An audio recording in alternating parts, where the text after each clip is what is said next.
Sir, you can move an amendment for which I authorize. Honorable members, one second. Honorable members, before I go to the list of speakers, Shri Digvijay Singh, honorable member, had raised a point of order that as per practice, after the motion of thanks on the President's address is moved by a member and seconded by another member, the members who have given amendments thereto are called to move their amendments, and thereafter the mover and seconder are allowed to speak. Categorically said so. In this regard, the practice is regulated by Rule 242 of the Rules of Procedure and Conduct of Business in the Council of States, Rajya Sabha, regarding inter alia, order of speeches. Accordingly, the mover of a motion has the right to speak thereon immediately after moving the motion. And similarly, the seconder would also speak after seconding the motion. Thereafter, the motion becomes the property of the House and amendments may be moved thereto by other members. Therefore, that is the stage when members who have given amendments are called to move their amendments if they so desire. The sequence followed by the House today is therefore in order. The issue raised by Digvijay Singh ji is not tenable. In case, take your seat. In case Shri Digvijay Singh, honorable member, needs further clarification, he may kindly refer to the proceedings of the House dated 7th February 2023, when the motion of thanks on the President's address was taken up by the House last year, and also peruse the practice detailed in the publication Rajya Sabha at Work at pages 233, 235. So, sir, as per rule, as per practice, and as per practice during my tenure, the point raised by you was an intervention not very wholesome. Thank you.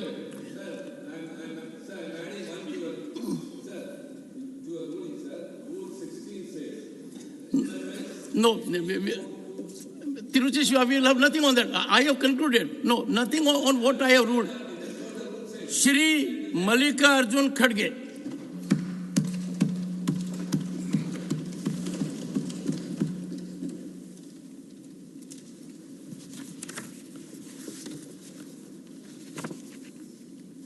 राष्ट्रपति जी के अभिभाषण पर मैं अपने 4 शब्द रखना चाहता हूं।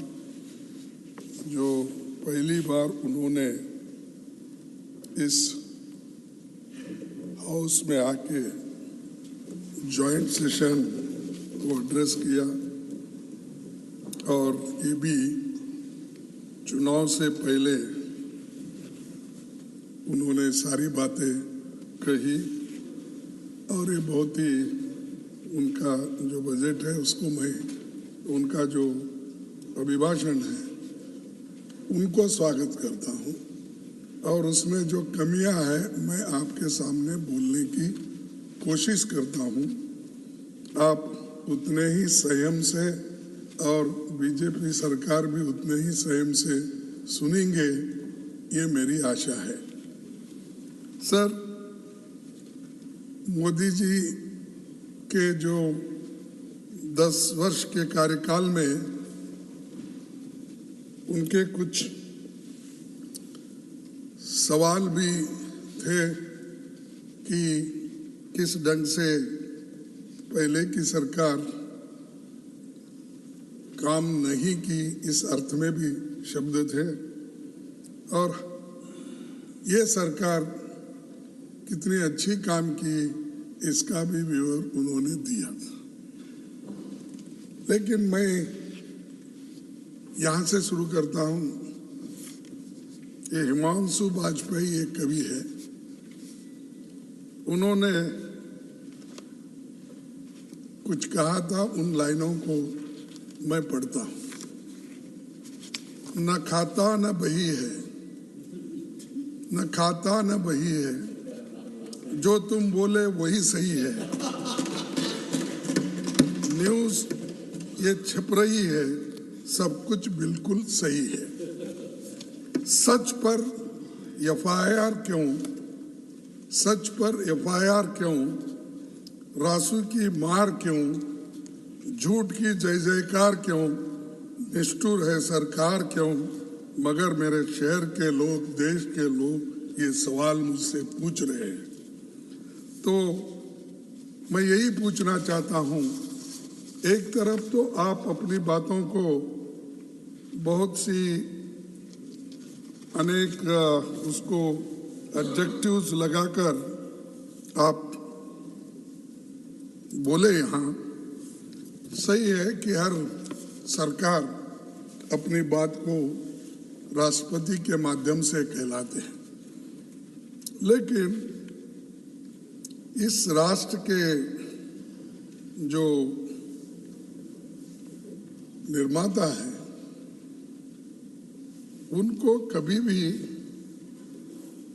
हम नहीं भूलना चाहिए और समृद्धि के इस राह पर जाने के लिए सबको मिलके काम करना है। लेकिन सबसे जो लोग देश के लोगों को ऊपर लाने की कोशिश करते हैं, वो सबसे बड़े उसमें शिक्षा है।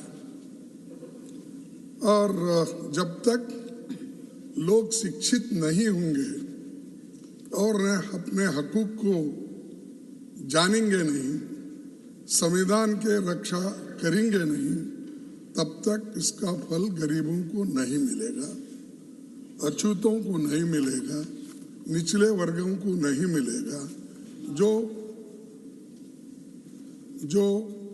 कमजोर तबके के लोग उनको नहीं मिला। इसीलिए आजादी के बाद पंडित जवाहरलाल नेहरू जी ने यही काम किया, शिक्षा के लिए प्रथम स्थान दिया।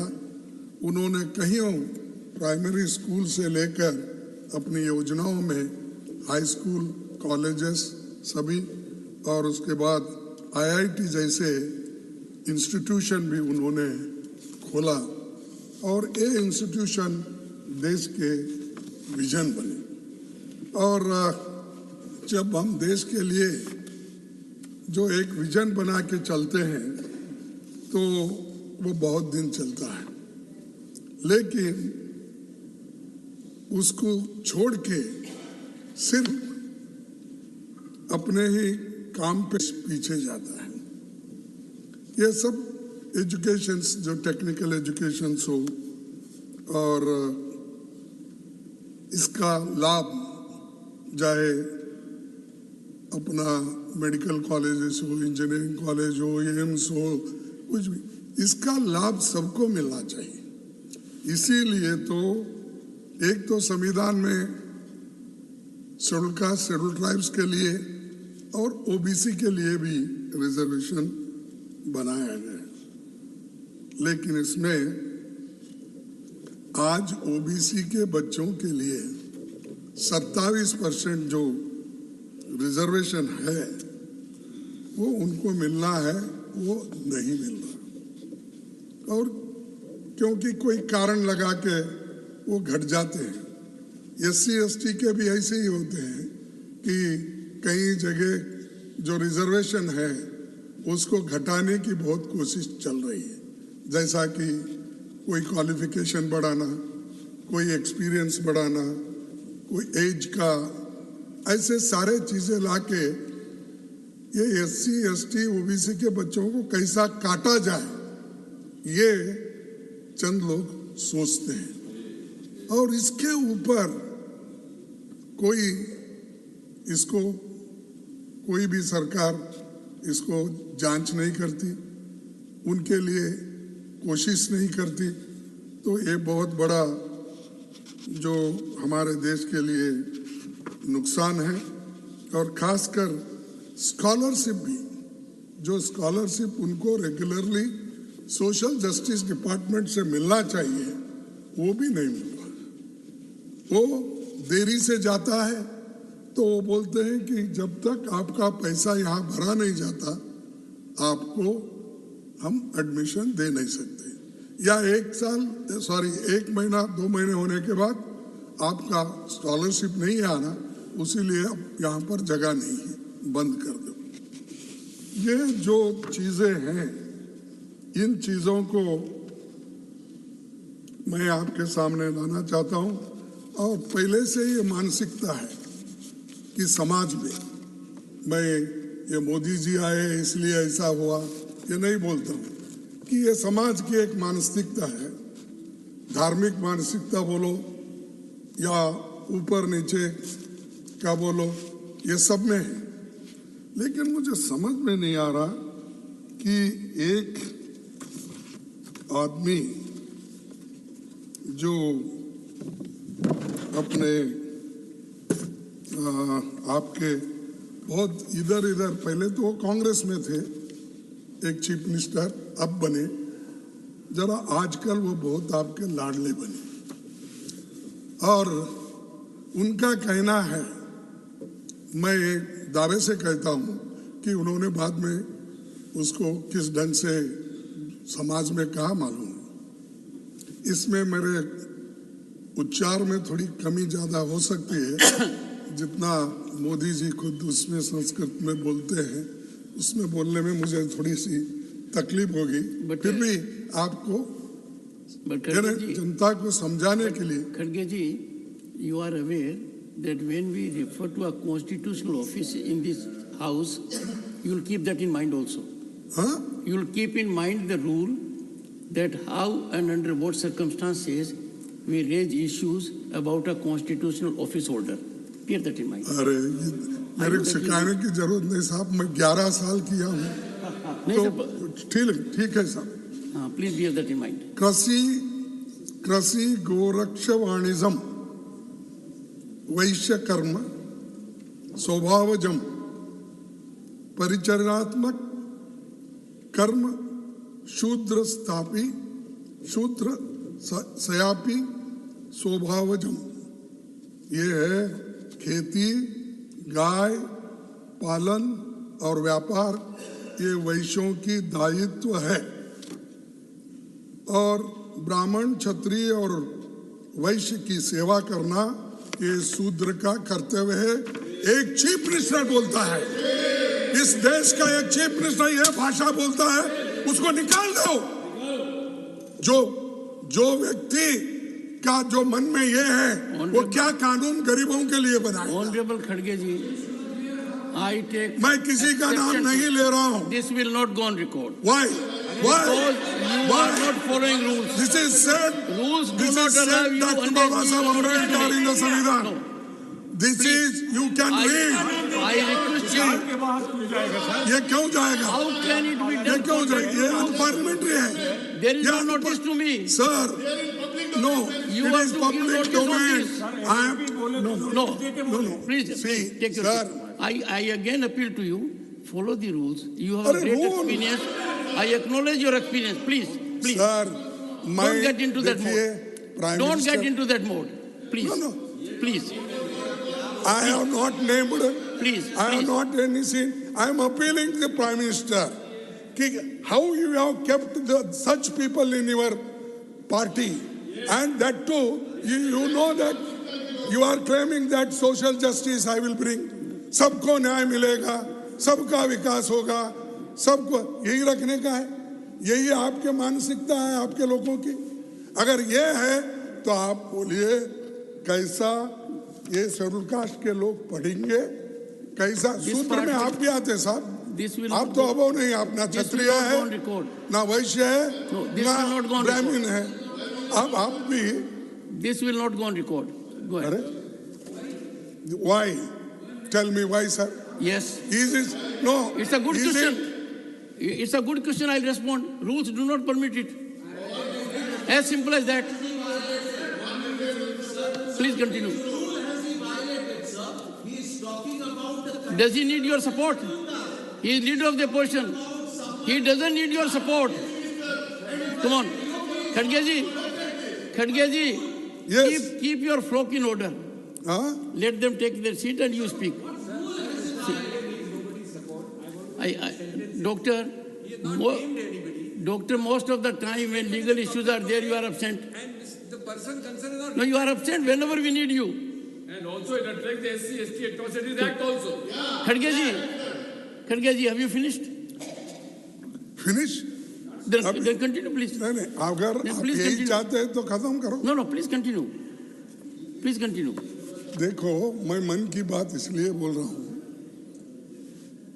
ये दर्द होता है हमको। ऐसे लोग जब अधिकार में होते हैं, कुर्सी पे बैठ के ऐसी बात करते हैं, और आज भी संविधान लागू होने के बाद, आज़ादी मिलने के बाद, और आज़ादी के 75 अपने 78 ईयर्स होने के बाद, और 75 वर्ष संविधान को इम्प्लीमेंट करने के बाद भी अगर ये मानसिकता लोगों में है तो शूद्र लोग कैसा आगे आएंगे, आप बता दीजिए, बता दीजिए आप। तो ऐसा ही होता है यूनिवर्सिटीज में, ऐसा ही होता है हाई प्रोफाइल स्कूल्स कॉलेजेस में। क्यों नहीं लेते उनको एडमिशन, क्यों नहीं देते? पैसा नहीं रहता। लेकिन हम खोलते जा रहे बड़े बड़े स्कूल, खोलिए, अच्छी बात है, लेकिन इनको भी दो ना। इनको ये मत बोलो तुम्हारी सिर्फ आपका काम सिर्फ सेवा करना है, आपका काम दूसरा नहीं है, आप पढ़ नहीं सकते, लिख नहीं सकते, लड़ नहीं सकते देश के लिए। आप गुत्ता लिया, कॉन्ट्रैक्ट लिया, दूसरों को भी उसमें मिलाइए। और आज मैं आपसे यही पूछने के लिए यहाँ पर, क्योंकि प्राइम मिनिस्टर भी है, वो सोचेंगे इसके बारे में, कम से कम बाद में तो अपने चीफ मिनिस्टरों को बुला के ये कहेंगे, भाई ऐसी बात मत करो, मेरी तो बदनामी हो गई, लेकिन तुम क्या है बोले तो जनता के आंखों से गिर जाएंगे। दूसरी बात, स्किल डेवलपमेंट ग्रेजुएट्स। सर 222 में सरकारी आंकड़ों के हिसाब से बेरोजगारी 13.4% और फीमेल ग्रेजुएट्स उनकी संख्या वो 20.6% हो जाती है। अगर एजेंसियों के आंकड़े देखें तो स्थिति और भी खतरनाक है। यह है बेरोजगारी के कारण लोग लिखे पढ़े रहे तो भी युवाओं को आज नौकरी नहीं मिल रही। एम्प्लॉयमेंट का बहुत बड़ा मुद्दा है, बेरोजगारी का बहुत बड़ा मुद्दा है, इसके तरफ आप ध्यान देना चाहिए था। उसमें क्या है बताइए आप? उसके विषय में कुछ नहीं। अब युवाओं को तो आप आकर्षित करते हो अपने भाषणों से, ये सब यहाँ जाओ, फॉरेन जाओ, कहीं कहीं जाते ना, हर जगह जाते हैं तो उनको बोल के अपने भाषणों से तो आकर्षित, लेकिन वो पाप बेचारा भूखे पेट से क्या सुनेंगे आपका बात? पेट भूखा है उसका, बेरोजगारी है, वो क्या सुनेगा? तो ये बेरोजगारी के लिए आपने क्या किया, ये हमारा सवाल है। लेकिन उसमें कोई जिक्र नहीं है उसमें।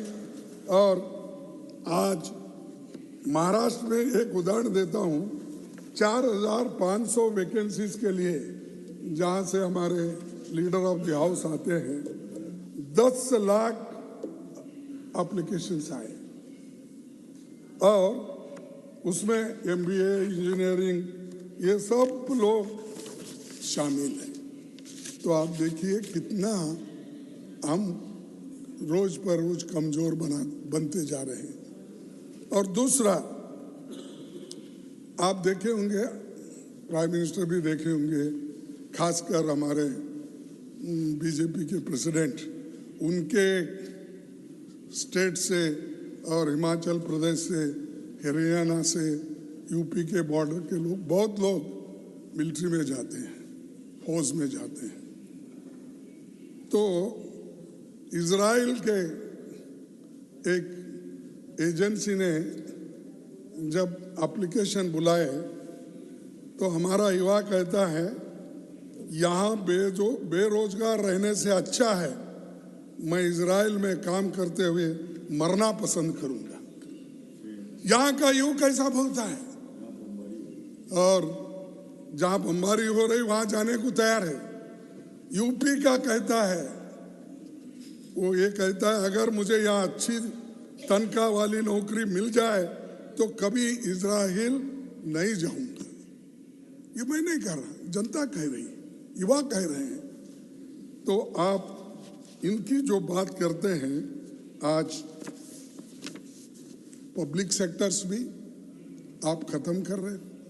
Public sectors most important for reserve class, वो एससी हो, एसटी हो, ओबीसी हो, इकोनॉमिकली वीकर सेक्शंस हो, हम एक पब्लिक सेक्टर्स हो एक के बाद एक खत्म कर रहे हैं। उससे नौकरियां भी खत्म हो रही। सरकार में कम से कम सब मिला के मैं बोलता हूँ, चाहे वो रेलवे के हो, चाहे वो पोस्ट ऑफिस के हो, चाहे पुलिस के हो, चाहे केंद्रीय विद्यालय के हो, चाहे सेंट्रल यूनिवर्सिटी के हो, ये सभी मिलाए तो aided institutions plus government institutions आज नियरली 30 लाख वैकेंसीज हैं। तो आप 10-12 हजार को रिक्रूट करते हैं और उसका एप्लीकेशन हमारे प्राइम मिनिस्टर के हाथ से दिलाते हैं। वो तो रूटीन कोर्स है, कोई अंडर सेक्रेटरी भी दे सकता है, डिप्टी सेक्रेटरी। लेकिन 2-4 बार देखा मैं कि वो हमारे प्रधानमंत्री जी के हाथ से दे रहे नौकरियां देना है तो एक बार इसकी मुहिम करो, 30 लाख लोगों को भर्ती करो, जितना चाहे उतना सर्टिफिकेट बांटो। हम उस कहेंगे भाई ये ठीक है इतना, लेकिन 30-30 लाख वैकेंसी खाली और हम उसको उधर नजरअंदाज हम कर रहे हैं। और दूसरी चीज, अब एम्स में भी खाली है बहुत से। मैं पूरा अगर बोलते जाऊं बहुत लंबा हो जाएगा, इसीलिए परसेंटेज बोलूंगा। आज एम्स की वैकेंसी रेट 41% है और 20 में 7 अस्पताल में स्टाफ की कमी है।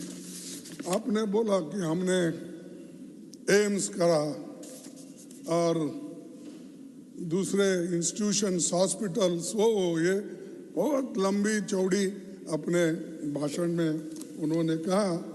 लेकिन मैं पूछना चाहता हूँ, जहाँ जरूरी है आप क्यों नहीं देते? मैं बोला कि आर्टिकल 371J ये स्पेशल आर्टिकल सिर्फ हैदराबाद कर्नाटक के लिए लागू है और वो आखिरी अमेंडमेंट हमने लाया था, जो हमने कोशिश की, सब लोग सपोर्ट किए, उसमें जेटली भी थे, बीएसपी था, सब पार्टी के लोग यूनानिमसली उस अमेंडमेंट को सपोर्ट किए। मैं उसका याद करता हूँ। लेकिन मैंने आपसे 2 बार पूछा, नहीं आपके सिद्धरामैया वो जमीन नहीं साहब, वो तो जमीन ESI की है, गवर्नमेंट की है। और एम्स अगर वहां खोलेंगे entire backward class area cover हो जाएगा। लेकिन आपने उसको इंटरेस्ट नहीं लिया। आप ऊपर से तो देखे होंगे क्योंकि आपकी विमान 1-2 बार वहीं से आ गई और परसों भी आप 15 दिन पहले वहां उतरे गुलबर्गे में अपनी कॉन्स्टिट्यूंसी में। खैर अभी मेरी कॉन्स्टिट्यूंसी नहीं रही, वो आपकी कॉन्स्टिट्यूंसी रही है, वहां उतरे, लेकिन कोई फायदा नहीं। उसमें रेलवे वो भी रुक गए काम, एम्स बनाने के रुक गए। बात तो बहुत से भाषणों में आते हैं, लेकिन ये चीज हमारे पास नहीं हो रही है। इसके लिए भी मैं आपसे निवेदन करता हूं कि देख लीजिए इधर। अब निवेदन करके भी फायदा क्या है? आखिरी स्टेज में देखेंगे कल क्या होगा और उसके बाद में बात करूं। लेकिन ये याद दिला रहा हूं, पिछले की बातें भी याद दिला रहा हूं, आगे आने वाली सरकार को भी, कोई भी हो, हम आओ आप आओ कोई भी आओ, उनको भी ये रास्ता है कि सोचने का कि बैकवर्ड एरिया में किन किन चीजों को आज क्या बोले, नहीं प्लीज कंटिन्यू। ये क्या होते हैं, मोदी साहब जब आते हैं बहुत एक्टिव होते हैं। नहीं मोदी साहब गए, उनके साथ ही पीछे आते हैं। कोई बैठता नहीं। आप देखो पार्लियामेंट में देखिए, यहाँ भी संजय जी, देखिए, आप everyone चले is listening to you. 2 minute में पूरा खाली। Please continue. अच्छा नहीं साहब, आप मत जाओ, लोग उनके मेंबर्स जाएंगे, लेकिन आप मत जाओ मेरा होने तक। सर, और एक प्राइवेट सेक्टर की बात करता हूं। ये बहुत बड़ा चोट गरीबों को लग रहा है। और इसमें क्या होता है, ये प्राइवेट सेक्टर में जो बनाते हैं प्राइवेट सेक्टर्स, उनको सरकार की हर मदद होती है। सरकार जमीन देती है, लाइट देती है, पानी देती है, लेकिन हमारे रूल्स और रेगुलेशन को वो मानते नहीं, क्योंकि अब प्राइवेट सेक्टर से ही देश बना है, ऐसी कल्पना चंद लोगों की। पब्लिक सेक्टर पहले आई तभी देश का सुधार हुआ, और आज प्राइवेट सेक्टर हमारे बैंक से पैसे लेते, हमारी इलेक्ट्रिसिटी, हमारी जमीन, ये लेकर भी गरीबों को नहीं लेते, सिर्फ अपने रिश्तेदारों को, अपने कम्युनिटी के लोग, और उनको जो होना उनको लेते हैं। बाकी के लोगों को डेली वेजेस पे, कॉन्ट्रैक्ट बेसिस पे लेते हैं। उनका पेट, एक दिन की रोटी भी उनको नहीं मिलता। तो ये प्राइवेट सेक्टर का है। यस, हमने माना है कि इस देश के एक नीति बनी हुई थी, private sector, public sector, joint sector, cooperative sector, सभी सेक्टर है, लेकिन ये सेक्टर में ज्यादा फायदामंद ये पब्लिक सेक्टर का। आज पब्लिक सेक्टर धड़ाधड़ बंद हो रहे हैं, कोई पूछने वाला नहीं। पहले ट्रेड यूनियन वाले भी बड़े एक्टिव रहते थे। हमारे जमाने में थोड़ा कुछ हुआ, सब लोग झंडा लेके जाते थे। अब वो भी कहाँ हो गए, किधर गए, मालूम नहीं हो रहा।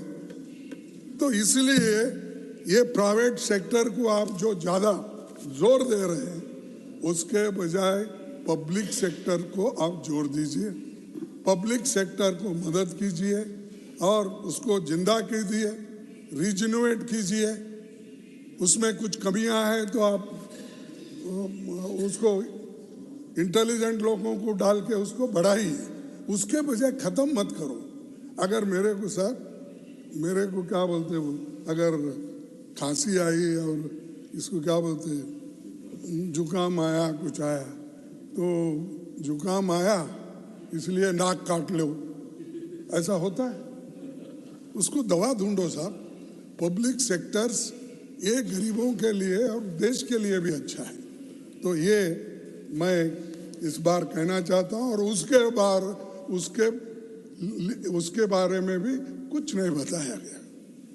और अग्निपथ योजना, ये बहुत आपका प्रिय योजना है, और ये योजना आपने किया 4 साल के लिए, लेकिन लोग ये समझे जैसा कि हर जगह स्टाइफंड्री के बाद वो परमानेंट हो जाते हैं, वैसा ही इसमें जो अग्निवीर का जो योजना है, इस 4 साल की नौकरी के बाद हम मिलिट्री में जाएंगे, भरी जवानी में जाते हैं।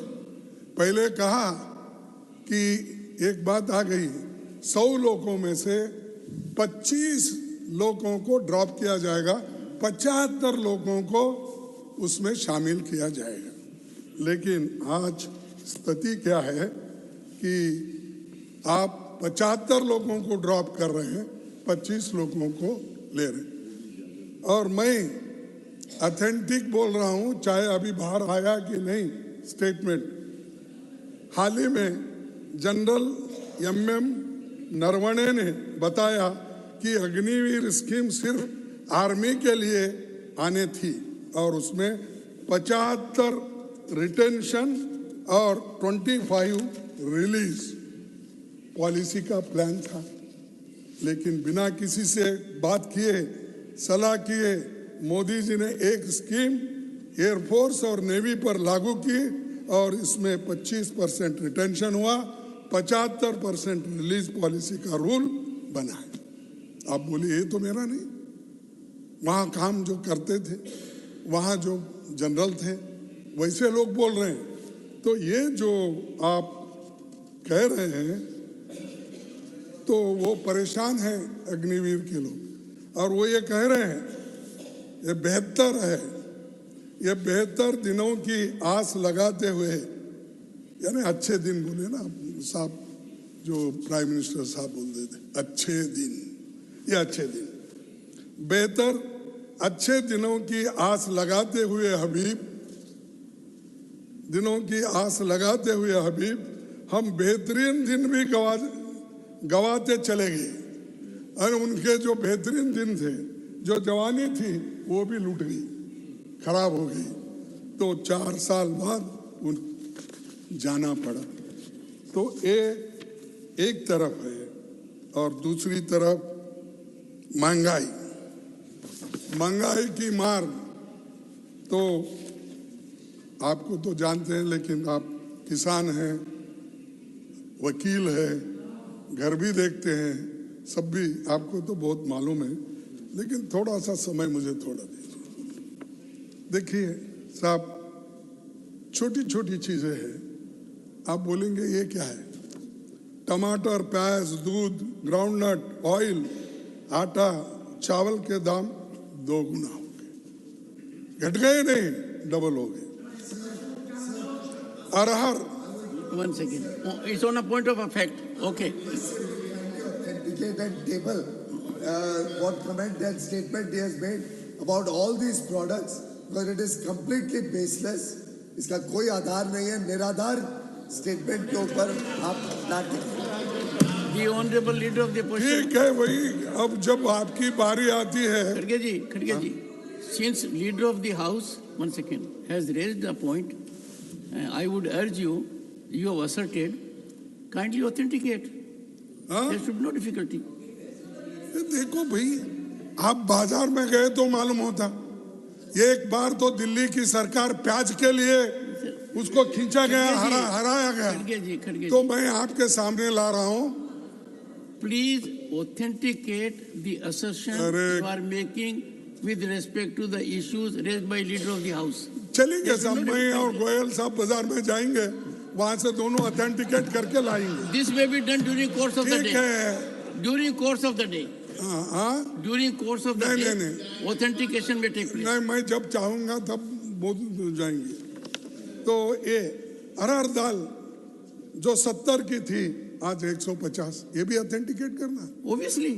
अच्छा, चना दाल 49, 85 रुपीस हो गया। वनस्पति 75 था, 125 हो गया। मगर सरकार बोलती है महंगाई पे कहीं नहीं बोले, इसमें भी नहीं बोले कि अभिभाषण में, राष्ट्रपति के अभिभाषण में भी नहीं बोले। तो ये जो है इधर जो है सिंगल डिजिट में ग्रोथ हो रहा है और डबल डिजिट में महंगाई। तो ये कैसा चलेगा? हाँ, ऐसा। अच्छा, अब फ्री मिल रहा है क्या तुम्हारे दुकान? अरे ठीक है भाई, उनका साहब सरकार सप्लाई करती होंगी, कोई स्पेशल सब्सिडी हमारे प्रधानमंत्री जी देते होंगे उनको, वो तो फ्री मिल रहा है। ठीक है। अब किसानों की आर्थिक के बारे में आपने कहा कि किसान जो आंदोलन करे, आंदोलन के बाद आपने कुछ कानून लाए थे, वो कानून जो लाए थे उसको किसानों ने उसका विरोध किया और 3 काले कानून को आपको वापस लेना पड़ा और उनका इनकम डबल बनाने का आपने वायदा किया था और अपने डबल बनाने के अलावा एमएसपी बढ़ाने का भी आपने वायदा किया था। तो आज किसानों की आमदनी, रियल इनकम सालाना 1.5% की गिरावट है, इंक्रीज नहीं है।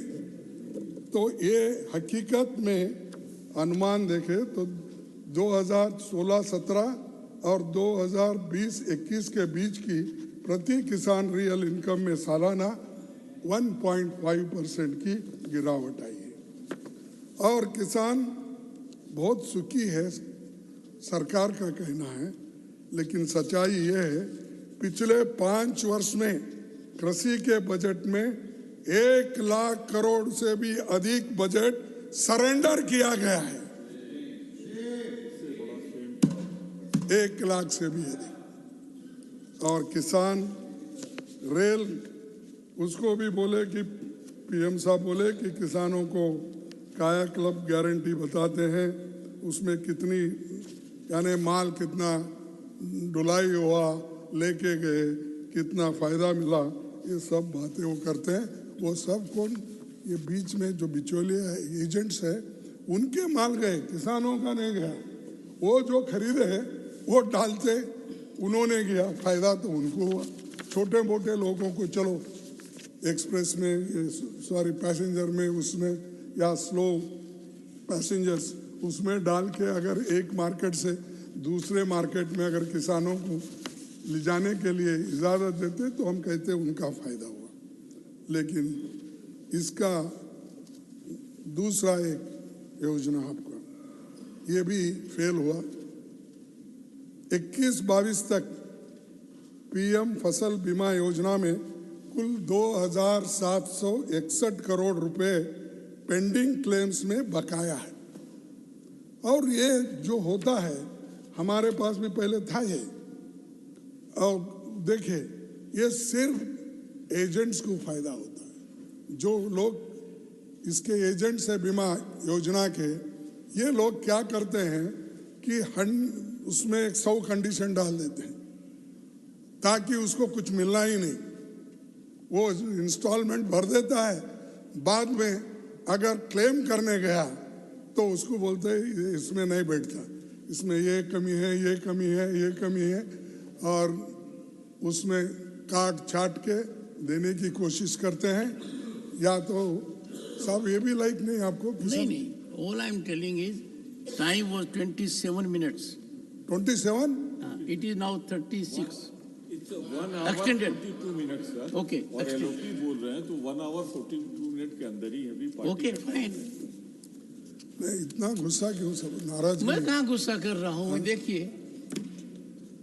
और योजना शुरू होने के बाद में 2,33 लाख किसानों को इस योजना से निकल गए वो। और सरकार ने किसानों के सालाना 6,000 रुपये यानी दिन के 16 रुपये प्रति परिवार प्रति दिन, तो ढाबे में 16 रुपये में 2 कप चाय भी नहीं मिलती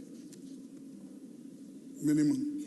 तो ये ऐसे हम योजना बनाते हैं जिसका लाभ जिनको अच्छी तरीके से होना चाहिए वो नहीं होता, तो ये भी फेल्यूर है।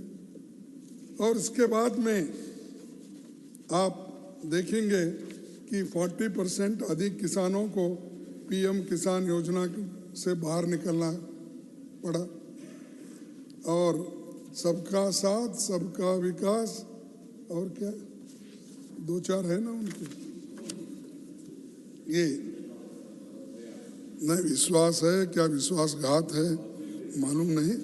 तो वो साहब के प्रयास अच्छे रहते हैं, कोटेशन ठीक रहे। और सोशल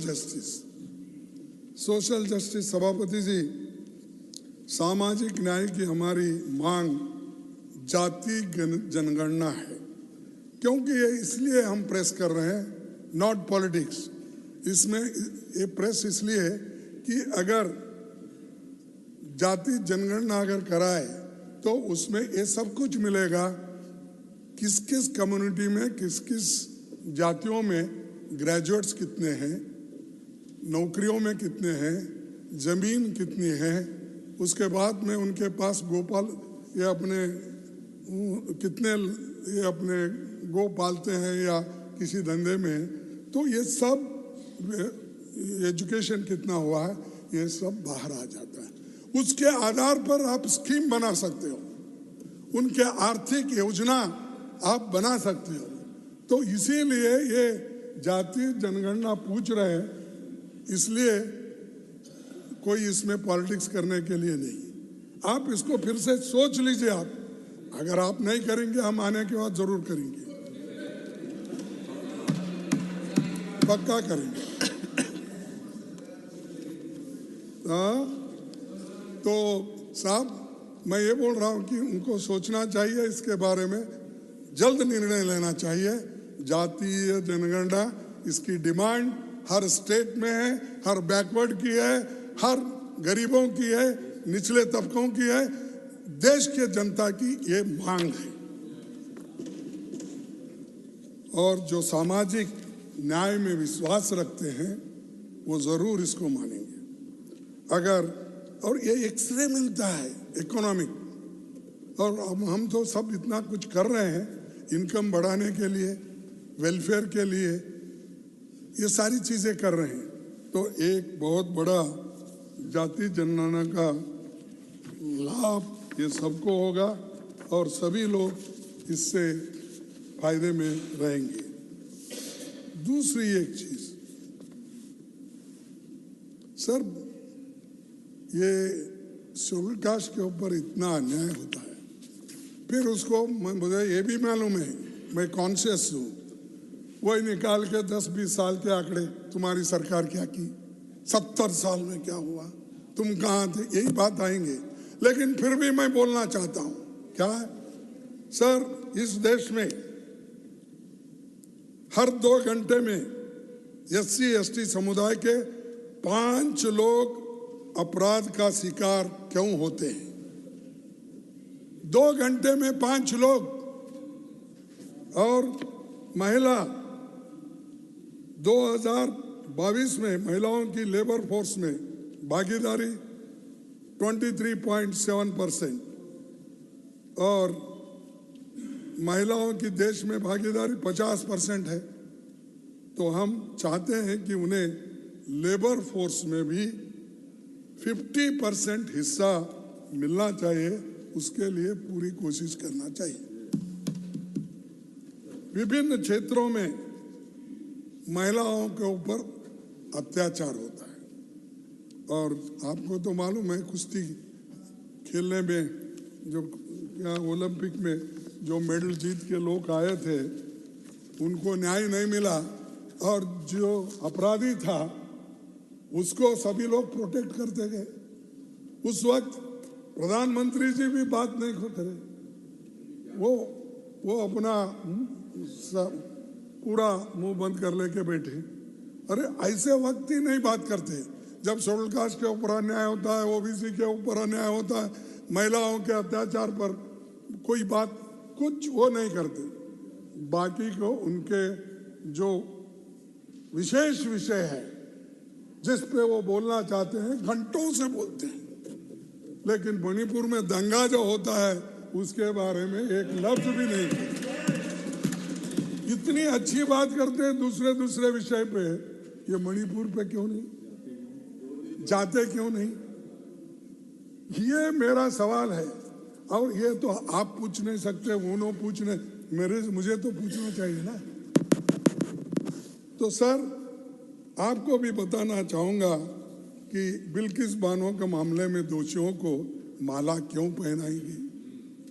आप बोले ऐसा हो सकता है? गुजरात में सबको माला पहनाया, सबको स्वीट खिलाया, सब वो जश्न मनाया, और याजिब वो झगड़ा बिल्किस बानो और बीजेपी का था। हाँ, ये भी कोई बात है? ऐसा कंडम करना चाहिए ऐसे इशू पे प्रधानमंत्री जी, वो भी उनके स्टेट का है। अगर वो कंडम नहीं करे तो कौन कर सकते हैं? किन की बात?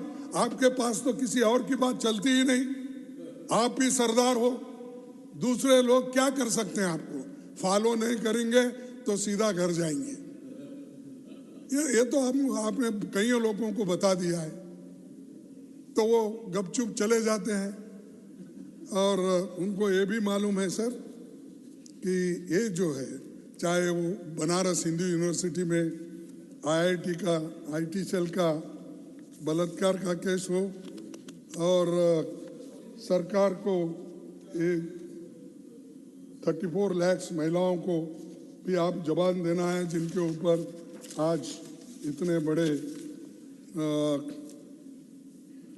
ये हो गए, अत्याचार हो गए, वो भी आप बताना चाहिए सर। और एक बात, ये बार बार क्यों कह रहा हूं कि उनको इम्प्रेस करने के लिए उनके पार्टी में कैसे कैसे लोग हैं और आप प्रोटेक्शन कैसा उनको देते हैं, और वो तो प्रमुख है। मैं देखा वो राम मंदिर में जब प्रधानमंत्री जी पूजा कर रहे थे या प्रतिष्ठान कर रहे थे, तो उस वक्त आपके बाजू में कौन बैठे? मोहन भागवत, आरएसएस, वो भी साधु है, संत है, मुझे मालूम नहीं, तो बैठे थे। उनका कहना है 2019 में 19 के चुनाव के बाद उन्होंने कहा कि SC ST OBC को दिए गए आरक्षण पर बहस होनी चाहिए, समीक्षा होनी चाहिए। क्या आप चाहते हैं ऐसे लोग आपके साथ बैठ के जब करते हैं? हाँ, और झारखंड में बोले थे, चलो, तो ये 2015 में उन्होंने ऐसी ही बयान दिया, फिर भारी विरोध के बाद वो पलट गए। प्रधानमंत्री जी ने इस पर एक भी शब्द नहीं बोला, उन्होंने मौन व्रत रखा, जैसा कि 11 दिन मौन व्रत उन्होंने राम लीला की स्थापना करते वक्त उन्होंने की थी, वही बात यहाँ पर भी हुई। बीजेपी ने उसके ऊपर बताया कि सरकार के एक्शन साफ बताते हैं कि वो आरक्षण को खत्म करना चाहते हैं, लेकिन इसमें इमीडिएटली सरकार का रिएक्शन होना चाहिए था। और यूजीसी में परसों हाल ही में फिर उसको पलट गए। यूजीसी ने हाल में एक ड्राफ्ट गाइडलाइंस निकाला, जिसमें हायर एजुकेशन इंस्टीट्यूशन में रिजर्व्ड कैटेगरी के उम्मीदवारों की वैकेंसी में डी रिजर्वेशन और आरक्षित उम्मीदवार उपलब्ध नहीं होने पर उन्हें जनरल कैटेगरी में उम्मीदवार भरा जाएगा। ये आपका ये है। ये फिर बाद में, अरे बैठो भाई, तुमको तो सब कुछ मिलता है, जिनको नहीं मिलता उनकी बात कर रहा हूँ। तुमको तो सब कुछ मिलता है, जो जिनको नहीं मिल रहा है मैं उनकी बात कर रहा हूँ। खड़गे जी, डोंट इंटरफियर। खड़गे जी, सर, आरक्षण से वो वंचित है। अब यूजीसी के कहिए, उनसे कहिए, आप तो दूसरे जगह तो टेम्पररी भर रहे, अगर कोई नहीं मिलता तब तक आप बैकलॉग को कंप्लीट डी रिजर्व करने के बजाय आप थोड़े दिन स्टाइपेंड ग्रेजुएट्स को ले सकते हैं, या सॉरी अपने लेक्चरर्स जो भी रहते टेम्पररी ले सकते हैं, अपने काम चलाओ, लेकिन वो नहीं, निकालो, सर काटो इनके, दबाओ, यही इनका उसूल है और इसी के लिए ही ये काम करते हैं। और एक वुमेन रिप्रेजेंटेशन का झूठा दाव, हमेशा ओबीसी वुमेन्स को रिजर्वेशन 50% देंगे, हाँ दो भी। फिर परसों जब अपने सुप्रीम कोर्ट में एक PIL दाखिल हुआ था, वो सुप्रीम कोर्ट ने जो आदेश दिया था जल्द से जल्द इसको होना चाहिए, फिर क्यों उसको आपने उसको काउंटर अफिडेविट डाला? लेना था, और लेकर आपका इतना बहुमत है, अब तो पहले 330 334 की, अपने तो 400 पार हो रहा है।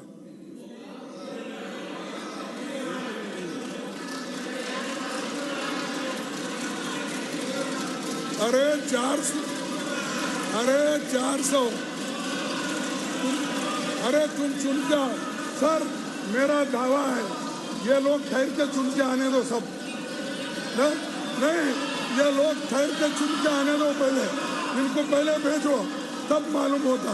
ये सब मोदी के कृपा से आए हैं, तालियां बजा। हाँ, ये मोदी के कृपा से आए तो तालियां बजा रहे। ठीक है, हम देखो एमएलए लड़े, एमपी लड़े, आज आखिरी वक्त इस राज्यसभा में यहाँ के लोग तो पूरा मोदी जी के आशीर्वाद से ही आए हैं, और आशीर्वाद से आने के बाद उनका काम है तब बचाना। प्लीज ऐसा नोट माननीय खड़गे जी ने आज वाकई में सत्य कहा और सत्य के अलावा कुछ सही कहा, उसको प्रूव कर दिया।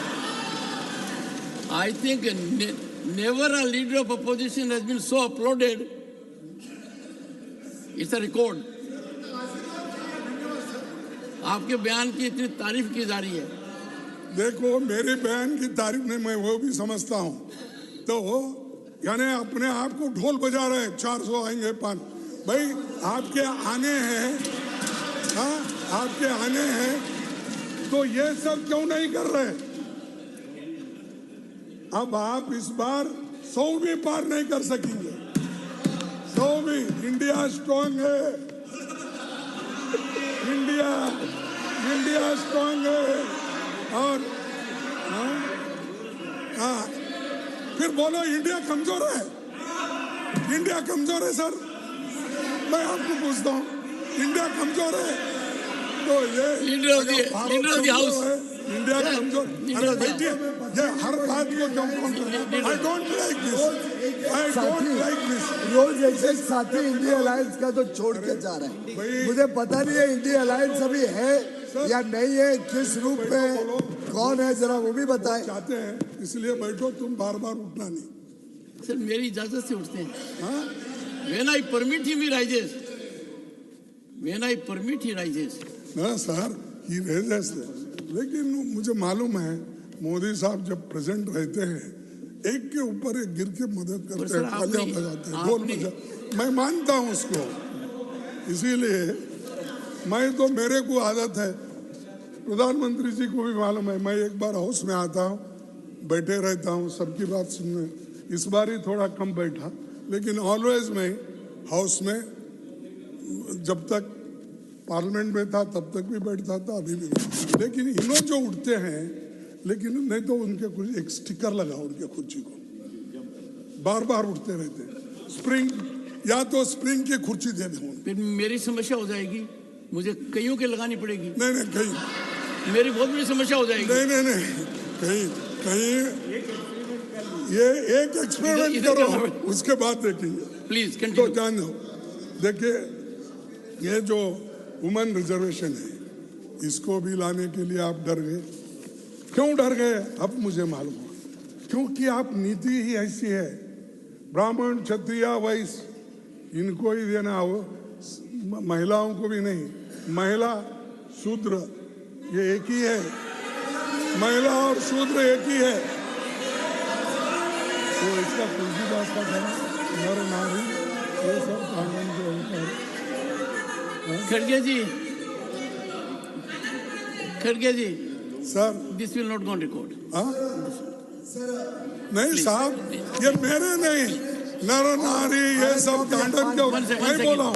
One second leader of the house. Sir हमने बहुत टॉलरेट किया, ये बार बार भारत के अपमान कर रहे हैं, महिलाओं का अपमान कर रहे हैं, और यहाँ तक कि इनकी शब्दावली भी ठीक नहीं है, फिर भी हमने टॉलरेट किया। ये अछूत जैसा शब्द जब इन्होंने इस्तेमाल किया, हमें लगा कि हम अभी डिस्टर्ब ना करें, लेकिन ये बार बार इस प्रकार के बयान देके फिर वही मानसिकता दिखा रहे, जिसका आज सुबह भी चर्चा हुई।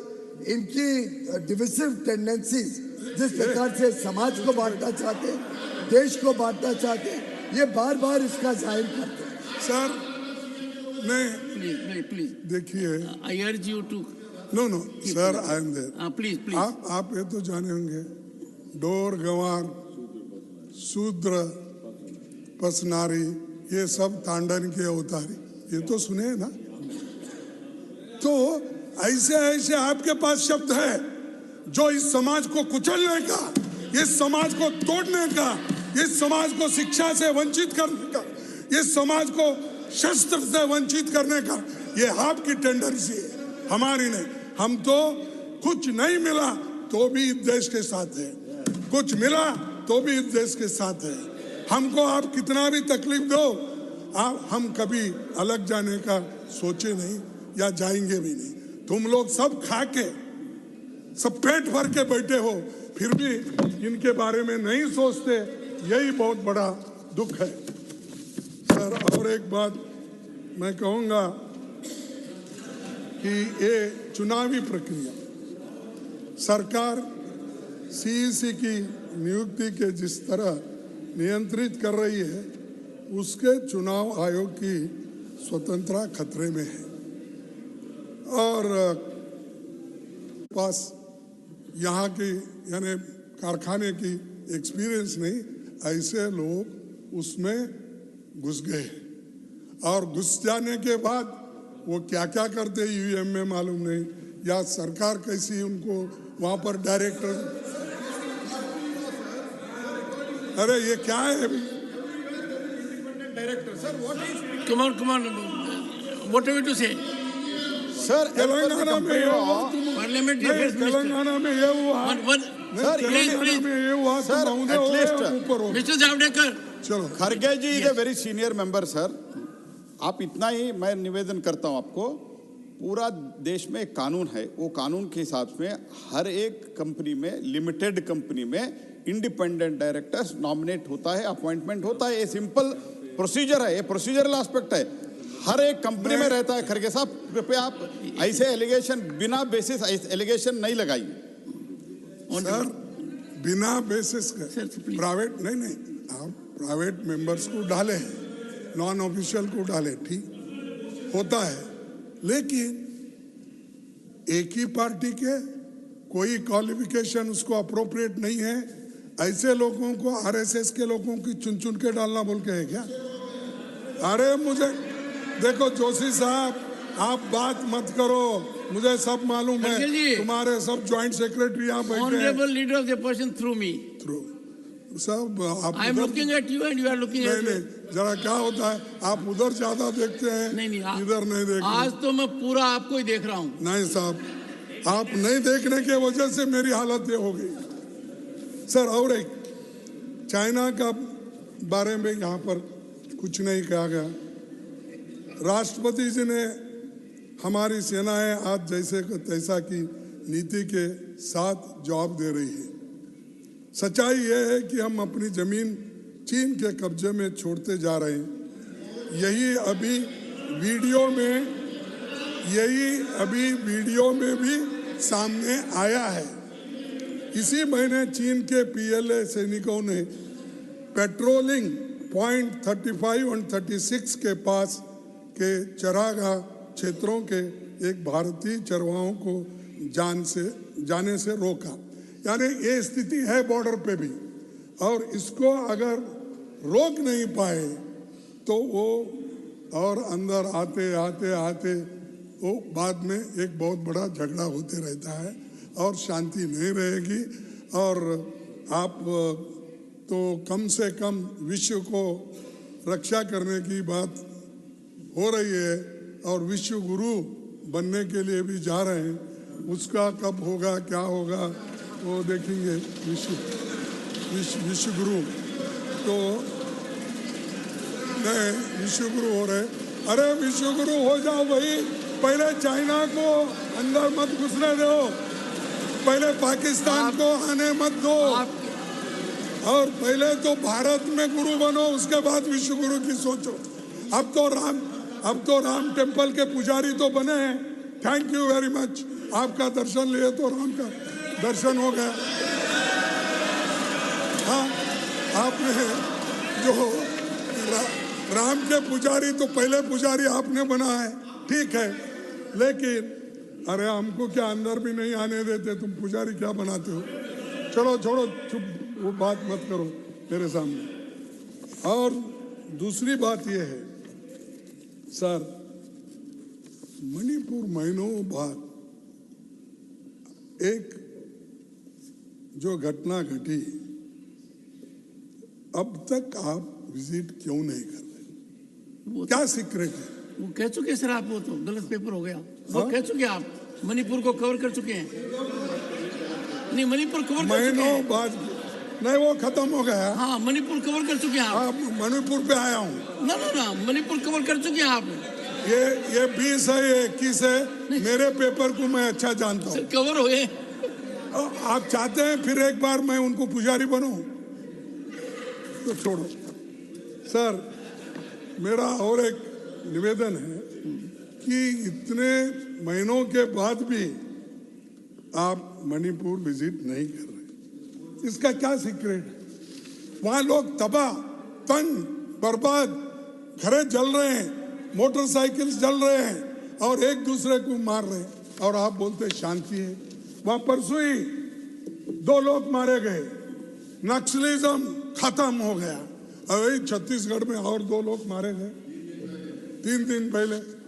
बोलते एक होता है और उसका इतना जोर से डिफेंड करते हैं।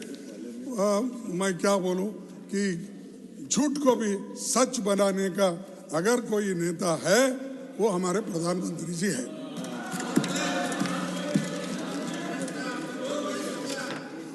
सर और एक बात आपको कहूँ ना, ये जो पिछले 10 सालों में एक एक करके देश के एक सेकंड खड़गे जी, फेडरल स्ट्रक्चर को झूठ अनपार्लियामेंट्री है, असत्य पार्लियामेंट्री अफेयर्स।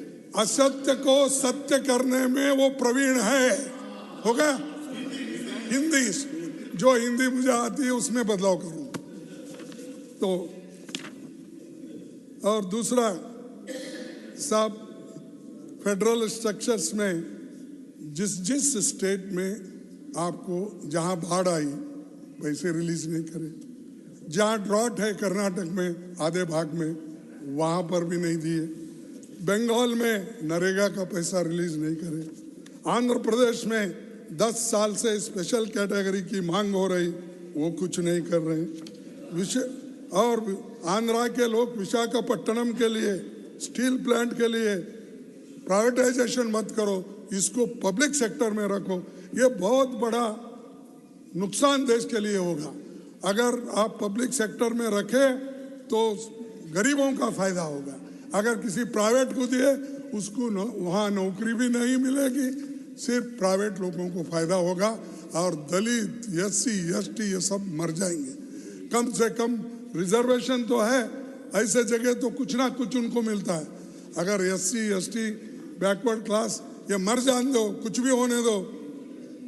अगर आप ऐसी आपकी इच्छा है, ना एक दिन इनकलाब जिंदाबाद आएगा, क्योंकि लोगों का टॉलरेंस लोग होता है, देखते हैं, देख कर एकदम उठते हैं। तो ये और एक नीति आयोग के CEO वो उनके वक्त ही उनका अपॉइंटमेंट हुआ था, उन्होंने भी यही कहा कि भाजपा सरकार के एंटी फेडरल तरीकों का सच बताया उन्होंने।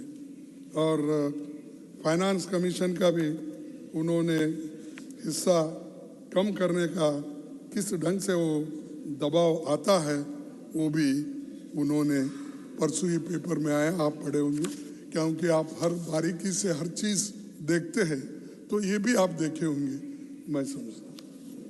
फिर मोदी जी की योजना का 10 सालों में ये 142 योजनाएं शुरू की गई। 142 अनेक्सर 2 मैं देखता हूं।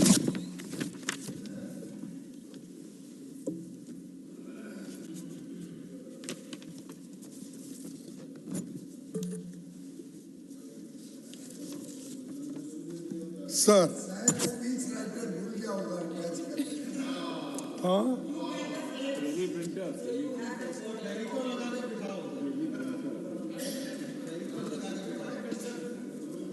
तो आपको जरा सर 140 इसका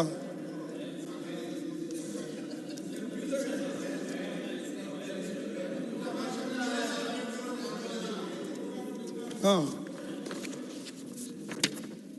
सो प्रधानमंत्री जी द्वारा पिछले 10 वर्षों में लगभग 142 योजनाएं शुरू की गई। इनमें से लगभग 20 योजनाएं पीएम प्रीफिक्स के साथ है। जैसी हाँ, उस वक्त बोलने में क्या तुम सो गए थे? मैं अब जाग रहा हूं, मैं बोल रहा हूं। चुप बैठ। Please please please. प्रधानमंत्री जी द्वारा पिछले 10 वर्षों में लगभग 142 योजनाओं की शुरुआत की गई। इनमें लगभग 20 योजनाओं में पीएम प्रीफिक्स के साथ है, जैसे कि पीएम किसान, पीएम आवास योजना, पीएम फसल बीमा योजना और भी पीएम है। और उसके बाद छोड़ो भाई, Once again. अरे वो Please. Sir, Parliamentary Affairs Minister. Yes, Plazosi ji. Sir इनके प्रॉब्लम क्या है सर? सर इनके 10 वर्ष में पीएम शब्द लेके सारे पार्टी को और इनको मुखिया को भी एलर्जी था sir. They were allergic to the word PM. That's why they never used to keep the name of the PM. Only one family का नाम रखते थे. अभी हम पीएम रख रहे हैं, या पीएम के शब्द के ऊपर एलर्जी है क्या? पीएम देश का है साहब, इतने तो जानना चाहिए. सर ये तो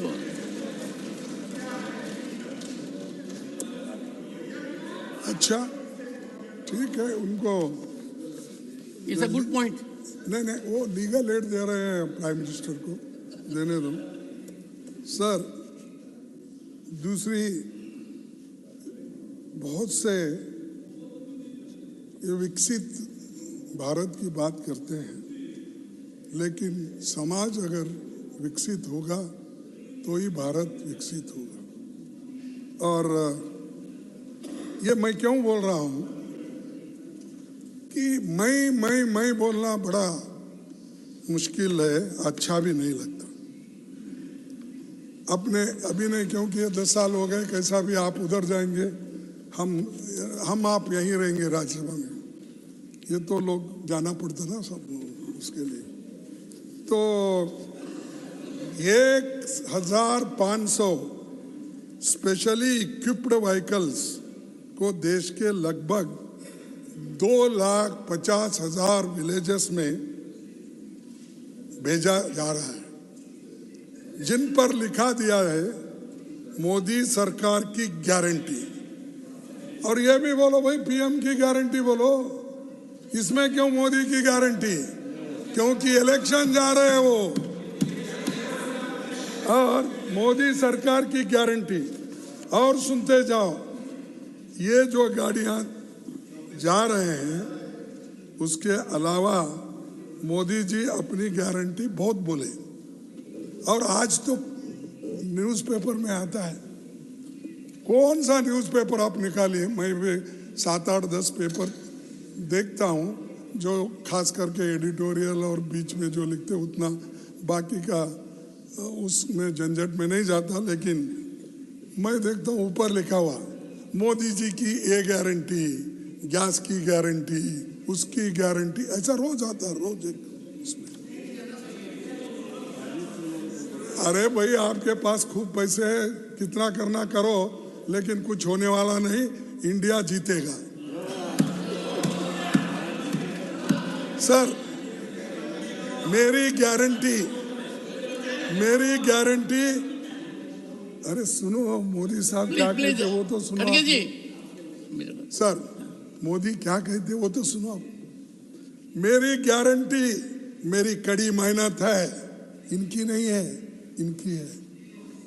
और दृढ़ता का प्रतिबिंब है. मोदी जी खुद के बारे में बताते हैं, ये उन्होंने कहा है, ये सभी पेपर में भी. मोदी जी कहते हैं जब भी उम्मीद खत्म होती है, मोदी की गारंटी शुरू हो जाती है.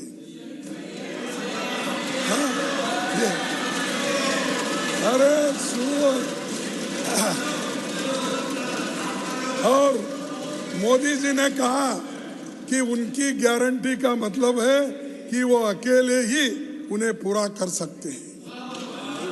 अरे है क्या डेमोक्रेसी में तुम हो?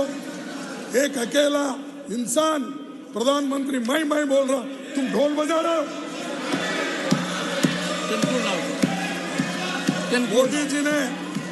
मोदी जी ने वाराणसी में कहा मोदी की गारंटी सुपर हिट होगी, और इसी तरीके से देखिए, अगर गड़बड़ करे, जब हम करेंगे प्राइम मिनिस्टर भाषण करते वक्त, आप रोकना नहीं। एक सेकंड सुनिए खड़गे जी, आपके भाषण को इतना शांत रूप से सुना गया है और अभी से आप कह रहे हैं कि मत करना। This is unfortunate, this is unfortunate. The leader of the opposition is, one second Shakti Singh ji, don't shout please, take your seat, take your seat. खड़गे ji, you have been heard in rapt attention. आपने थोड़ा प्रोवोक किया तो उन्होंने कुछ react किया। मानो थोड़ा, मानो मेरी बात कभी माना करो प्लीज, क्योंकि देखिए साहब, मुझे तो डर ये लग रहा है कि आप अनेक्सर 2 तो पढ़ रहे हैं, अनेक्सर 1 भूल गए, वो आएंगे तो फिर और लंबा जाएगा। नहीं, मेरे पास पूरे पेपर है, भूलने का सवाल ही नहीं। कहा आपने अनेक्सर 2 अनेक्सर 1 कहा? मैं खुद ही मेहनत करता हूँ, मैं देखता हूँ, रखता हूँ। तुम आपको अगर नहीं मिलता तो वो बात क्या भूल गए, क्या बोली? खड़गे जी, have taken 1 hour, बोलिए। 1 hour 5 minutes. Don't. Why? I have got 1 hour and 40 minutes. हाँ, yes, you have. You can take the entire, no issue. Okay. तो सर, और आपने मैंने फैक्ट्स चेक किया कि प्रेसिडेंट के एड्रेस में उन्होंने क्या कहा, तो वो थोड़ा मैं आपके सामने रखूंगा। अभिभाषण में कहा गया कि 2014 में 14 के मुकाबले में एयरपोर्ट्स डबल हुए, 74 से बढ़कर 149 हुए। हाँ, अरे सुनो, अरे आगे सुनो। तो ये अब इसमें 2 चीजें हैं। पहला, 2014 में कुल 94 ऑपरेशनल एयरपोर्ट थे। लोकसभा स्टार्ट क्वेश्चन नंबर 113 में 12 दिसंबर 2014 में 149 बताई जा रही है। इसमें 9 हेलीपोर्ट्स और 2 वाटर एरोड्रोम्स, और राज्यसभा के अनस्टार्ट क्वेश्चन में भी यही कहा गया। ये क्या आपने मुद्दे रखे हैं कि 149 हुए, ये सत्य से दूर है, ये आपने ही दिया है। अगर ये झूठ है तो आपकी ऑफिस की गलती है, आप ठीक करो। अगर ये सही है, मैं जो मान रहा हूँ ठीक बोलिए। और एक एम्स का भी मैं बार बार नहीं बोलूँगा, ये आप सबको मालूम है, फिर मैं उसका जिक्र भी किया। कम से कम प्राइम मिनिस्टर सुने होंगे, क्योंकि वो बार बार गुलबर्गा आते हैं और वहाँ पर उतरते भी है, जाते भी है, फिरते भी है, हर कॉन्स्टिट्यूंसी में जाते, वहाँ से बहुत प्रेम लगा है वहाँ से। दूसरी चीज़, 49 से लेकर अब 3 कॉलम में मैं आपको बताऊंगा कि आपने हर कांग्रेस पार्टी को नीचा दिखाने के लिए, नेहरू जी को बार बार नीचा दिखाने के लिए बहुत सी बातें आपने बोली, और जो उन्होंने, नेहरू जी ने जो काम किया उसके बारे में कभी आपने प्रशंसा नहीं की। जो देश के लिए जेल गए, देश के लिए लड़े, आज़ादी के लिए लड़े, और पंचवार्षिक योजना की उन्होंने नींव डाली। डेमोक्रेसी के लिए उन्होंने अपना सर्वस्व, अगर कोई अपोजिशन का भी है उनको वो इज्जत देते थे, कहते थे। लेकिन आप क्या कर रहे हो, उनकी सत्यता को छुपाने की बात आप करते हैं। सर लिटरेसी रेट 1951 में 18.3% था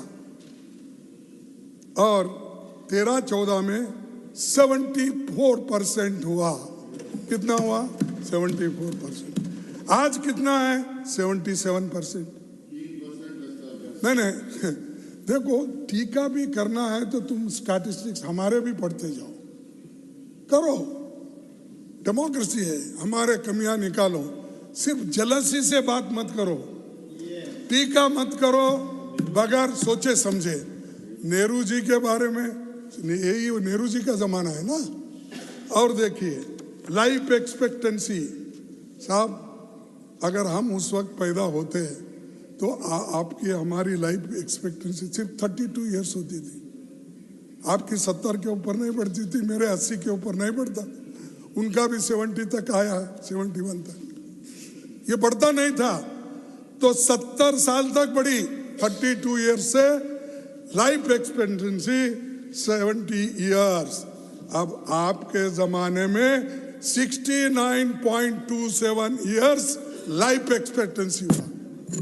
बोलो, 9 महीने कम हो गए। और दूसरी चीज, इन्फेंट मोर्टेलिटी 165 डेथ्स पर 1000, ये 1951 के पहले था। तो 2013-14 में 38 डेथ्स पर 1000 इन्फेंट्स। क्या घटा क्या बढ़ा? और आपके जमाने में जो है वो 29 तक आया।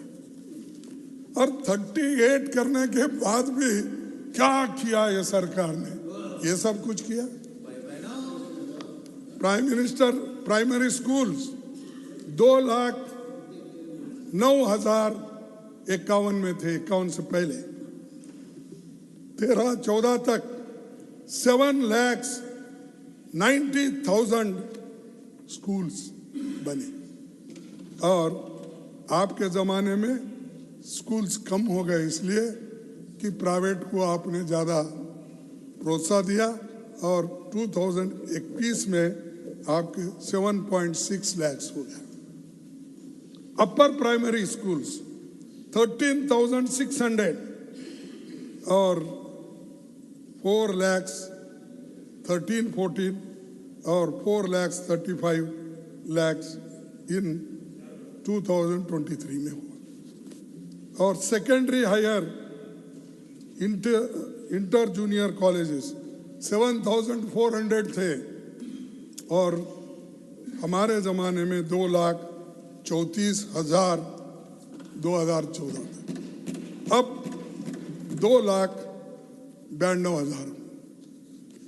अब कॉलेजेस 630 थे देश में बिफोर 50 और आज 24 तक 36,639 कॉलेजेस। बड़ा घटा। सब आप जो जानते हैं, मैथमेटिक्स में भी आप बहुत होशियार हैं।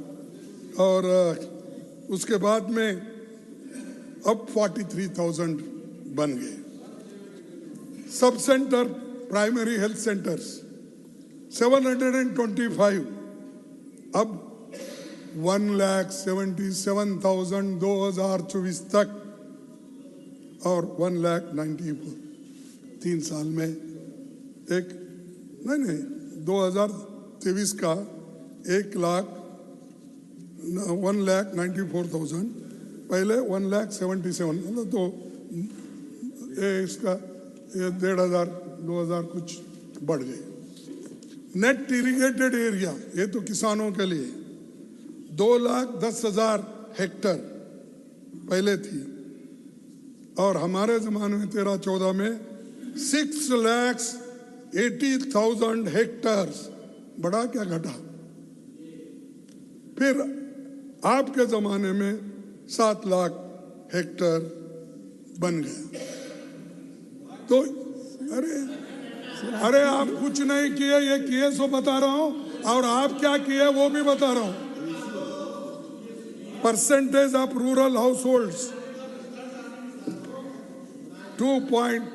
2% और 83% 2014 में रूरल हाउस होल्ड।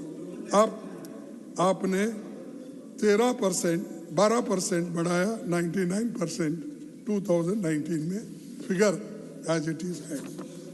ये अपनी अचीवमेंट है, इसको भी आप खंडन करते हैं। अरे आंकड़े हैं, इसको मिटा नहीं सकते आप दूसरे चीजों को मिटा सकते हो, लेकिन इन चीजों को तो नहीं मिटा। इसीलिए आप 2021 का सेंसस क्यों नहीं कर रहे? 2011 का है, 2021 का क्यों नहीं लाए? अगर लाए आपको मालूम होता कितने लिटरेट है, कितने हम आगे आए हैं, कितने ग्रोथ है, ये सारी चीजें आपको मालूम हो जाएंगी। क्यों नहीं कर रहे हैं 10 साल में? बाकी सारी चीजें कहते हैं, लेकिन ये इसलिए नहीं, आपका पोल खुल जाएगा। क्योंकि सेंसस अगर बाहर आ गए, सच्चाई बाहर आएगी। सच्चाई जब बाहर आएगी, आपकी पोल खुल जाएगी। तो इसीलिए अध्यक्ष महोदय, मैं आपको ये बात इसलिए रख रहा हूं, कुछ नहीं किए नहीं बोलो, मत बोलो। कुछ किए हैं, इसीलिए डेमोक्रेसी आज देश में जिंदा है और आप भी हैं। नहीं तो डेमोक्रेसी को बर्बाद करने के लोग बहुत थे आपके पास, सब ब्रिटिशरों के पास चले गए थे नौकरी के लिए। सर इन्वेस्टमेंट की बात करते हैं। नेट फॉरेन डायरेक्ट इन्वेस्टमेंट ये कितना था यूपीए के जमाने में? 1087.6 था, तो 426.2 ड्यूरिंग मोदीज टाइम। और सुनो, आप बाद में बोलो ना। नहीं, और ग्रॉस डोमेस्टिक प्रोडक्ट। नहीं खड़गे जी, फॉरेन इन्वेस्टमेंट के बारे में जरा बताइए figure. Net foreign direct investment, जो बाहर का इन्वेस्टमेंट आता है, वो उस वक्त अमाउंट जो होता है, पहले कितना था और अब कितना है? अरे उसी का बोल रहा हूं मैं।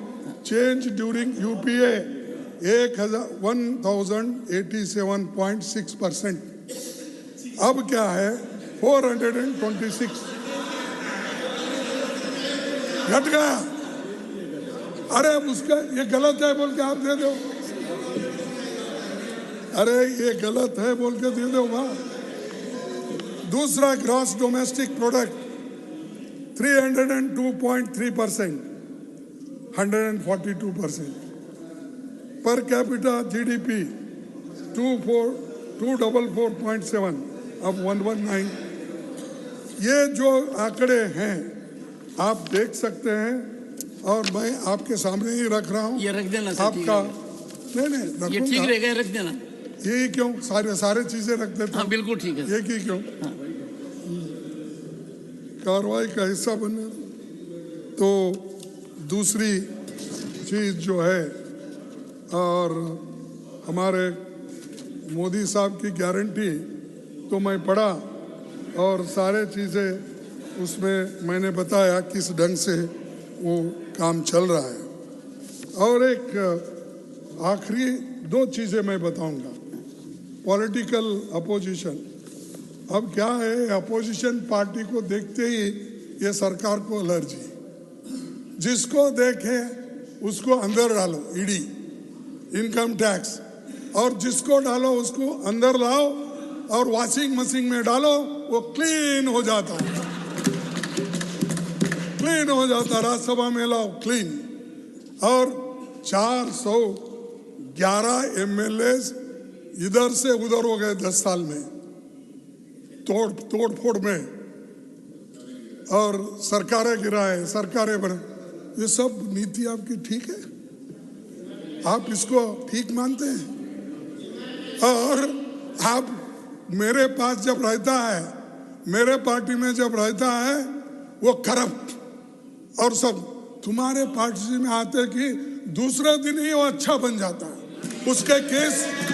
उसका केस ठहरा जाता है, निकाला जाता है, और उनको सबको प्रोटेक्शन मिलता है। जो नहीं सुनता, आप नहीं सुनते जाओ जेल, सुनते आओ इधर। ये नीति आपकी है और हमको बोल रहे हैं कि पाठ सिखाते हैं ये डेमोक्रेसी को, ये करे वो करे। तो ये जो इनकी हमेशा देखो भाई, सबको पाठ पढ़ाते हो, हाँ, ये तो नीति आप ही की है। हम कुछ यहाँ पर बोलते हैं तो उसके खिलाफ हिंदू मुसलमान लाते हैं। आज़ादी के पहले तो आपकी पार्टी ने, जनसंघ ने मुस्लिम लीग के साथ गवर्नमेंट करी थी 3 स्टेट में।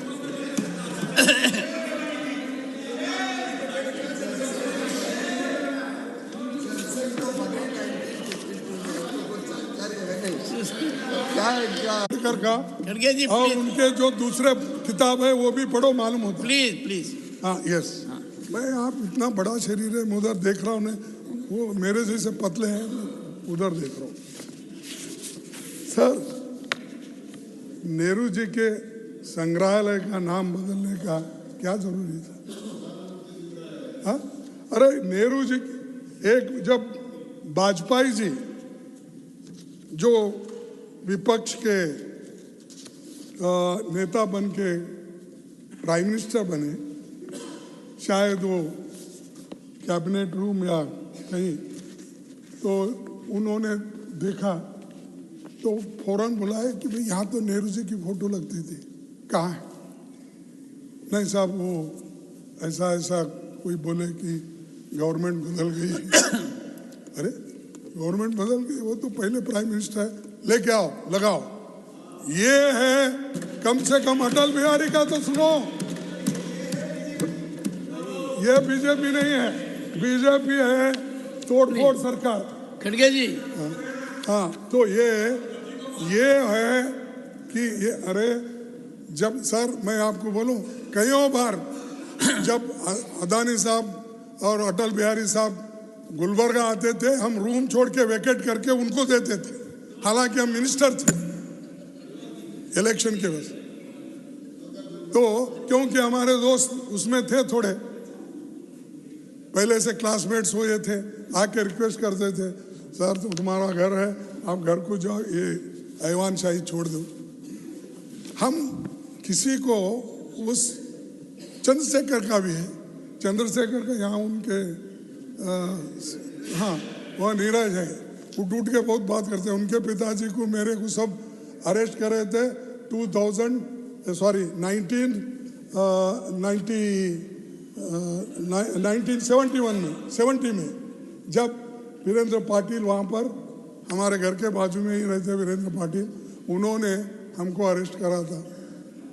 उन्होंने 4 बार आए, कौन? चंद्रशेखर जी, चंद्रशेखर, मोहन दारिया, कृष्णाकांत, अर्जुन अरोरा, ये सब लोग प्रचार के लिए निकले। तो आज अरे ऐसा हम मिलजुल के बहुत से चीजें काम करते थे। यहाँ सब दुश्मनी से, हर चीज दुश्मनी से। अगर ऐसा देश अगर चलाने की कोशिश करे, ये रियली एक बहुत बड़ा देश के लिए और डेमोक्रेसी के लिए ठीक नहीं है। और दूसरी चीज, इस सदन को प्रोटेक्ट करने में भी आप फेल हो गए। जो डेमोक्रेसी को, ये तो टेम्पल है ना लोकशाही का, इसको भी प्रोटेक्ट करने में आप फेल हो गए। और जो लोग पकड़े गए, सर मैं बताता हूं कि हमको जो इंफॉर्मेशन पकड़े गए, उन्होंने एफिडेविट दिया कि हमको इलेक्ट्रिक ये लगा के, मार के, धमका के हमको कहने लगा रहे हैं कि फलाना फलाना पार्टी का नाम लो। सदन में जो कूदे थे वो उन लोगों के बारे में उन्होंने तो अब एफिडेविट भी दिया है। तो ये है सदन की सुरक्षा। ये जो जनता से चुन के आते हैं, उनकी सुरक्षा के लिए ऐसी ये ऐसा होता है। तो आप याद रखिए, किस किस को आप ये बनाना चाहते, बलि का बकरा। तो आप दूसरी चीज, आपको मैं ज़्यादा नहीं कहना चाहता। जो कुछ कहा हूँ और उसका उत्तर हमारे प्रधानमंत्री जी देंगे। खास करके मेरे पहले पन्नों से जो हमने लिया रिजर्वेशन का, उसके बाद किसानों का, इन्फ्लेशन का, अनएम्प्लॉयमेंट का, इसके बारे में तो ज़रूर वो बोलेंगे।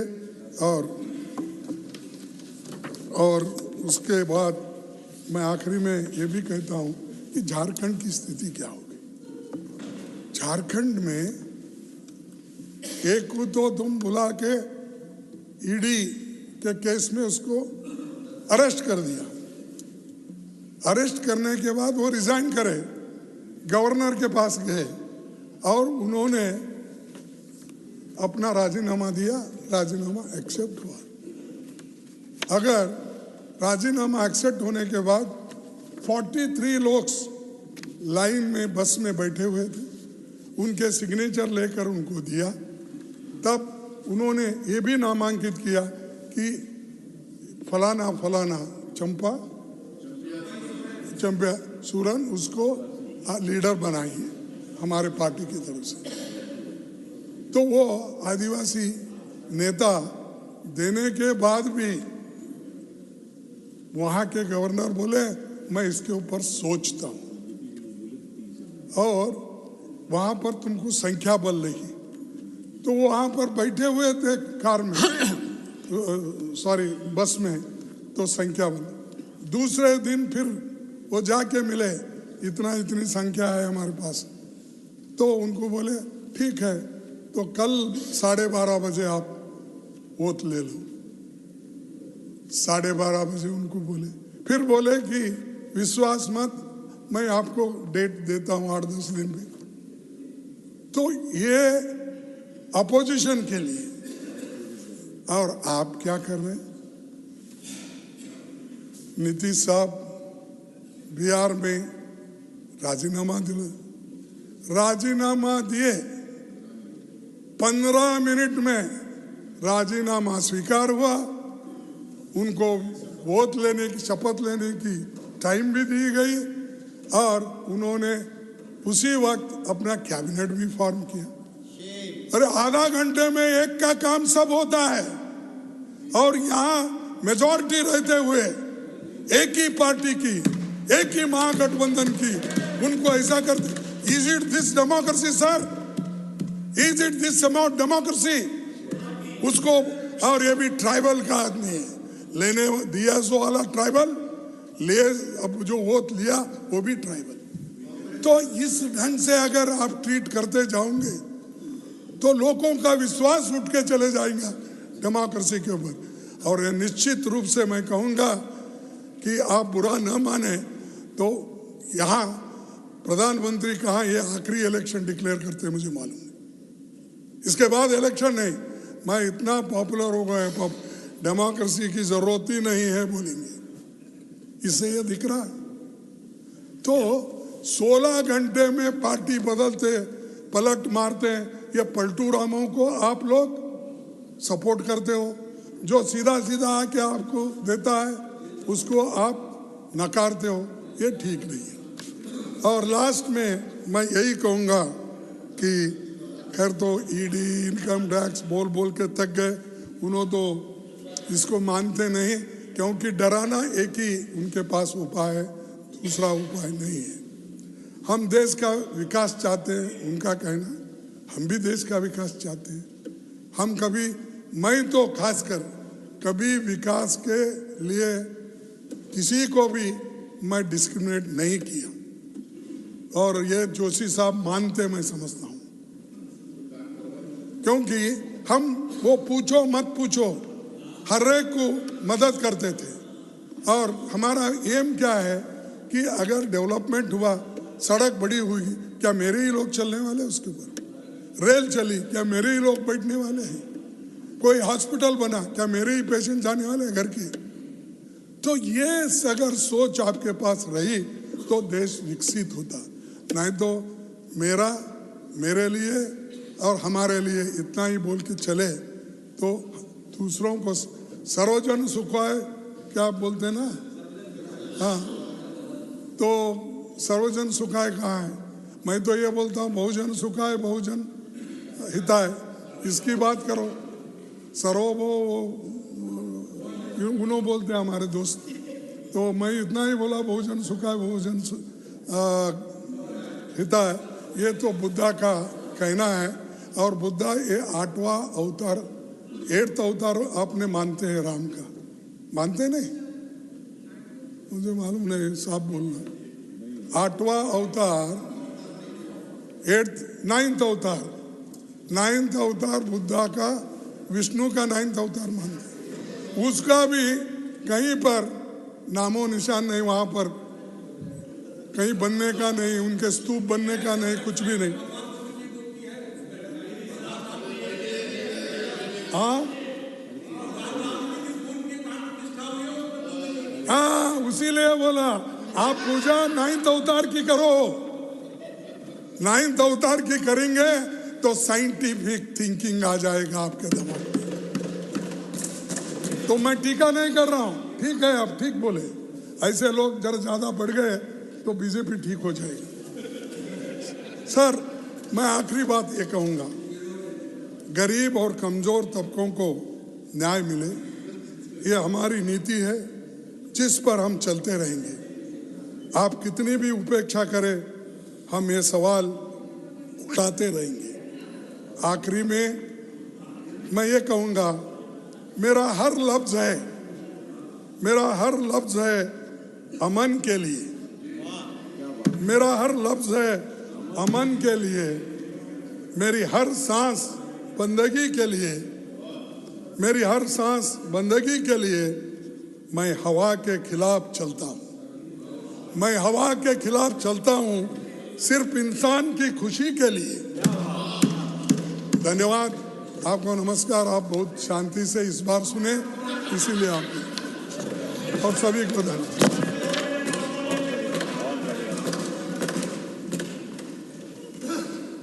श्री सुखेंदु शेखर रे। Sir, as per the list of business, at 3:30, the private member bills will be taken up. So only 3 minutes left.